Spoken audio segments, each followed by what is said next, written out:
নমস্কাৰ বন্ধু বান্ধৱীসকল, আজি ভিডিঅ'টো ইয়াৰ পৰা ষ্টাৰ্ট কৰিছোঁ। আপোনালোকে মোৰ ভিডিঅ'টো চাব, চাই ভাল লাগিলে লাইক কৰিব, কমেণ্ট কৰিব, শ্বেয়াৰ কৰিব আৰু চেনেলটো ছাবস্ক্ৰাইব কৰি দিব। এতিয়া মই বজাৰলৈ আহিলোঁ। শাক পাচলি বজাৰ অলপ কৰিবলৈ আছিলে আৰু লগতে হাঁহ এজনী কিনিবলৈ আছিলে। এয়া হাঁহ কুকুৰাৰ বজাৰ। মই বগী হাঁহ এজনী ল'লোঁ।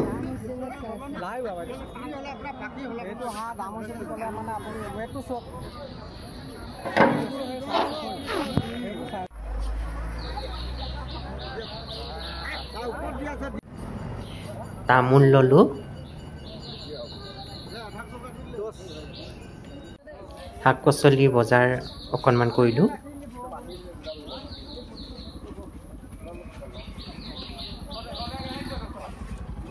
আৰু এইখন হয় গাহৰি পোৱালিৰ বজাৰ।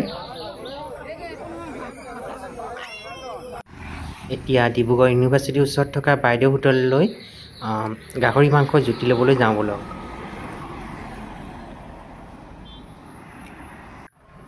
এইখন হৈছে বাইদেউ হোটেল। বাইদেউ হোটেলখন পালোহি। আপোনালোকক মই ভিতৰৰ পৰিৱেশ দেখুৱাই আছোঁ। বহুত মানুহে খাবলৈ আহিছে, ইয়াত খাই আছে।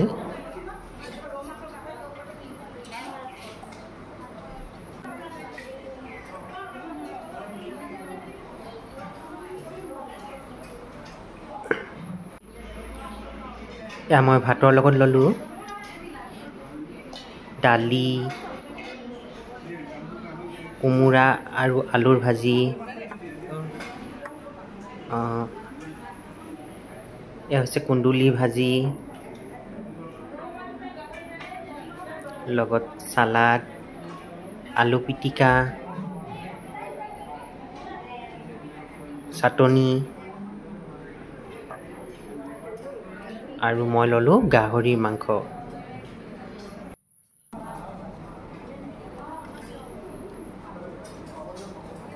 প্ৰথমতে মই দাইলেৰে খালোঁ। মজা হৈছে।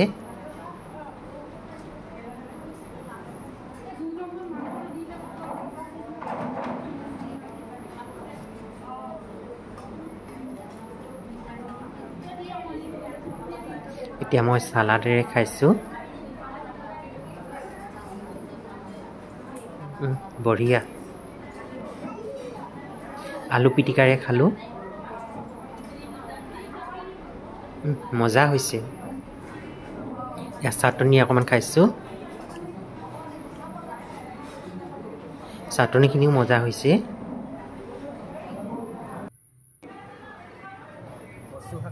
এয়া কচু শাকেৰে খাইছোঁ। বহুত দিনৰ মূৰত কচু শাক খাইছোঁ। খাই মজা লাগিছে। কচু শাকো ধুনীয়াকৈ বনাইছে। আৰু এয়া গাহৰি মাংস। এতিয়া মই গাহৰি মাংসৰে খাম।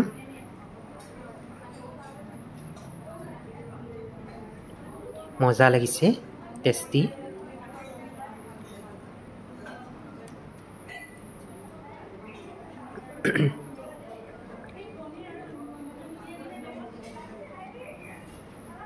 বাইদেউ হোটেলত ভাত খাই বহুত ভাল লাগিল। আৰু আজি ভিডিঅ'টো ইমানতে সামৰিছোঁ। Bye bye.